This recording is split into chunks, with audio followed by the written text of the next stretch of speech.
Avez-vous déjà imaginé comment ce serait si vous pouviez voir le monde spirituel de vos propres yeux? Beaucoup de gens ont rapporté avoir vu des figures étranges apparaître juste devant eux. Beaucoup affirment les avoir vues même à l'intérieur de leur chambre. Et ces créatures peuvent prendre différentes formes et tailles. Certains ont rapporté avoir vu un chien noir. D'autres ont vu des animaux très étranges, avec de nombreux bras, des ailes, des jambes, des griffes et des dents. Mais si je vous dis que ces créatures existent réellement et font partie du monde spirituel, peut-être ne le savez-vous pas, mais le monde spirituel est plus réel que nous l'imaginons. Dans la vidéo d'aujourd'hui, je vais vous montrer à quoi ressemblerait l'expérience d'ouvrir vos yeux et de commencer à voir le monde spirituel autour de vous. Je vous assure que vous serez surpris, par la révélation que je vais faire. Alors, restez avec moi jusqu'à la fin de la vidéo, d'accord? Avant de commencer, je vous demande de vous abonner à ma chaîne. Voyez le bouton rouge « S'abonner » sous la vidéo? Cliquez dessus, puis une cloche apparaîtra. Il est très important que vous cliquiez sur cette cloche et sélectionniez l'option « Toutes » pour recevoir toutes les notifications des prochaines vidéos que je publierai. D'accord? Alors, allons-y. Nous, les chrétiens, croyons qu'il existe un monde physique qui est visible et palpable, et il existe également le monde spirituel, où nous ne pouvons ni voir ni toucher, et c'est là que résident les êtres spirituels. Si vous ne le savez pas encore, il existe une énorme quantité d'êtres spirituels, tout comme nous en avons une grande quantité dans le monde physique. Les scientifiques affirment qu'il existe près de 9 millions d'espèces de créatures vivantes dans le monde entier. Maintenant, pouvez-vous imaginer une quantité similaire dans le monde spirituel? Beaucoup pensent qu'il n'y a que quelques anges et démons, mais la vérité est que nous parlons d'un royaume et un lieu d'autorité et de pouvoir. Par conséquent, nous pouvons affirmer que le royaume spirituel compte des millions d'esprits qui gouvernent et possèdent des pouvoirs surnaturels, et tout ce qui se passe dans le monde spirituel a des répercussions ici sur Terre. De même, nos actions ici interfèrent dans le monde spirituel. Je sais que beaucoup de gens imaginent le monde spirituel comme quelque chose d'effrayant et de terrible. Ils imaginent des créatures étranges se déplaçant et courant partout.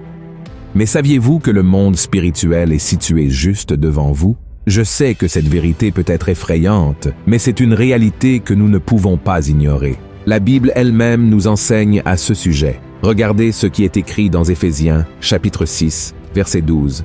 « Car nous n'avons pas à lutter contre la chair et le sang, mais contre les dominations, contre les autorités, contre les princes de ce monde de ténèbres, contre les esprits méchants dans les lieux célestes. » La Bible nous révèle qu'il existe des catégories de pouvoir et d'autorité dans le monde spirituel. Cela signifie que tant les anges que les démons détiennent des titres de prince et de puissance, attribués en fonction de leurs fonctions. Certains ont des pouvoirs plus grands que d'autres, tandis que d'autres ont des pouvoirs moindres. La première autorité maléfique que nous trouvons dans la Bible est révélée dans le Nouveau Testament et s'appelle Belzébuth, le prince des démons. La Bible relate que lorsque Jésus réalisait des miracles et que les personnes autour de lui ne croyaient pas qu'il pouvait le faire de lui-même, elles ont commencé à affirmer que Jésus utilisait les pouvoirs du démon Belzébuth, qui est un autre nom donné à Satan. Cependant, ce nom peut également être trouvé dans la Bible sous le nom de Baal-Zébub, le dieu d'Écron. Écron est une ville située au sud-ouest de Canaan, et les théologiens affirment que Baal-Zébub serait un démon dirigeant cette ville, doté de pouvoirs de guérison. Cela est révélé dans le livre de 2e Roi, chapitre 1, lorsque les aigles ont tenté de communiquer avec ce démon pour qu'il soit guéri de ses blessures. Certains théologiens pensent que Baal-Zébub signifie que ce démon est le seigneur des mouches ou le seigneur du fumier. L'apparence de ce démon serait donc semblable à celle d'une mouche. Il semble trop simple de penser qu'un démon adopterait l'identité d'une mouche pour apparaître dans ce monde physique. Mais cette idée ne semble pas non plus impossible, car difficilement une mouche effrayerait quelqu'un. Et s'il y a quelque chose que l'ennemi veut, c'est se rapprocher de nous, même sans que nous le sachions.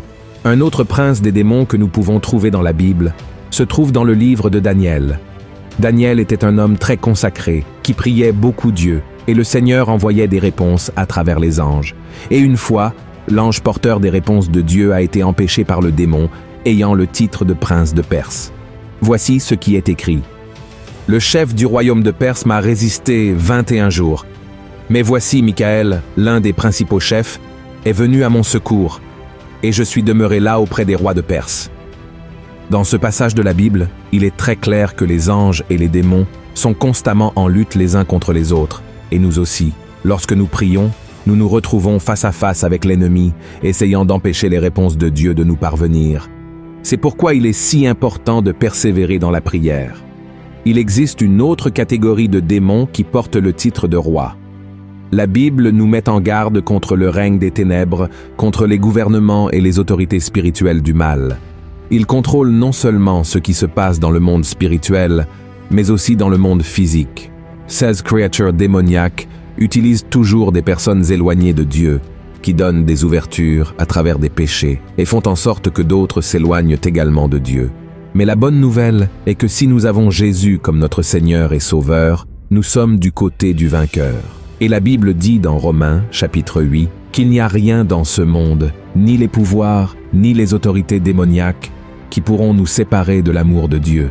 Je sais que vous pouvez être effrayés par ces descriptions de démons, mais je veux vous dire que, tout comme il existe un règne du mal, il existe aussi un règne des anges. Et l'un de ces anges s'appelle Séraphim. Le Séraphim est un ange de Dieu et est cité plusieurs fois dans la Bible. Regardez ce qui est écrit dans Ésaïe, chapitre 6, au verset 2. « Des séraphins se tenaient au-dessus de lui. Ils avaient chacun 6 ailes, 2 dont ils se couvrèrent la face, 2 dont ils se couvrèrent les pieds, et 2 dont ils se servaient pour voler. » L'autre type d'ange décrit dans la Bible est l'ange chérubin. Généralement, ces anges remplissent la fonction de gardien et de protecteur, et selon la Bible, les chérubins sont connus pour être des anges gardiens. Dans Genèse, chapitre 3, verset 24, il est dit que Dieu a placé des anges chérubins dans le jardin d'Éden avec une épée flamboyante pour protéger l'arbre de la vie. Mais à quoi ressemble-t-il ? La Bible nous le révèle dans Ézéchiel, chapitre 10, où ils ont 4 visages. Le premier visage était leur propre visage, le deuxième visage était celui d'un homme, le troisième d'un lion et le quatrième d'un aigle. Un ange avec des épées de feu se déplaçant avec 4 visages. Cela semble être une vision impressionnante. En réalité, le travail des chérubins est de protéger tout ce que Dieu ordonne. Et leur apparence peut même être un peu effrayante. Mais je suis sûr que si c'est Dieu qui les a envoyés, il n'y a aucune raison d'avoir peur. C'est une autre catégorie du règne des anges et celle des archanges. Un de ces archanges décrits dans la Bible est Michel. Il est considéré comme l'archange guerrier. Lorsque le prince de Perse a tenté d'empêcher l'ange d'envoyer un message à Daniel, Michel est venu en aide à l'ange messager et a mis fin à la fête de l'ennemi. Et vous pouvez même vous demander si nous parlons d'un monde spirituel que nous ne pouvons pas voir. Les personnes affirmant avoir vu ces créatures devant elles mentent-elles? Pas nécessairement, frères et sœurs. Bien sûr, beaucoup inventent des choses.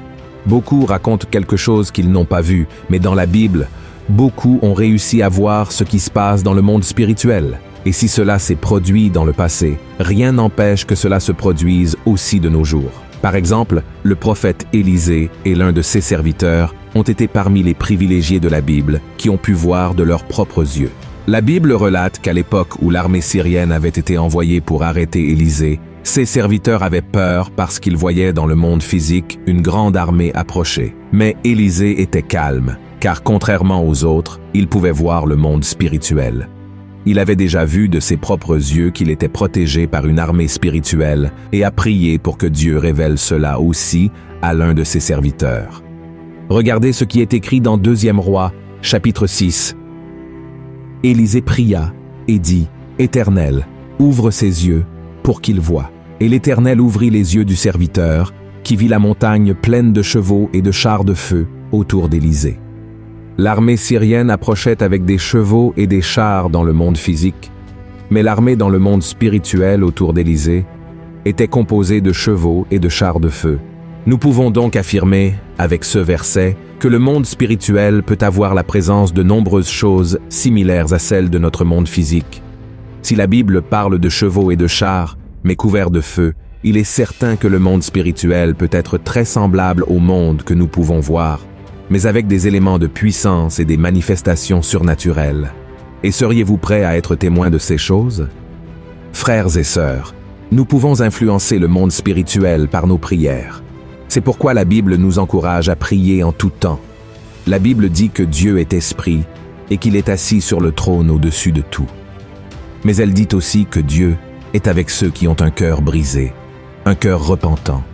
Il peut être partout, et même si vous ne le voyez pas, croyez que le Seigneur est là pour vous protéger et vous donner des réponses. Si votre cœur est attaché au Seigneur, la quantité de démons qui essaieront de vous attaquer devra fuir. Ne vous découragez donc pas, car celui qui est en vous est plus grand que celui qui est dans le monde. Alléluia! Vous n'avez pas besoin de voir les démons prendre des formes d'objets et d'animaux variés pour croire qu'ils sont réels. C'est pourquoi Dieu permet à la plupart des gens de ne pas voir le monde spirituel. Ce que Dieu attend de nous, c'est que nous regardions vers Jésus et nous concentrions sur l'obéissance à sa parole. Je sais que beaucoup de gens se concentrent tellement à vouloir dévoiler le monde spirituel qu'ils oublient de prêcher l'évangile du salut et commencent à croire en des choses qui ne sont pas dans la Bible. C'est pourquoi, frères et sœurs, nous devons faire très attention, car la Bible dit que même Satan se déguise en ange de lumière pour tromper les gens. Par conséquent, soyez toujours très prudents avec ce que vous voyez, avec ce que vous entendez, et appuyez-vous toujours sur la parole de Dieu. Amen.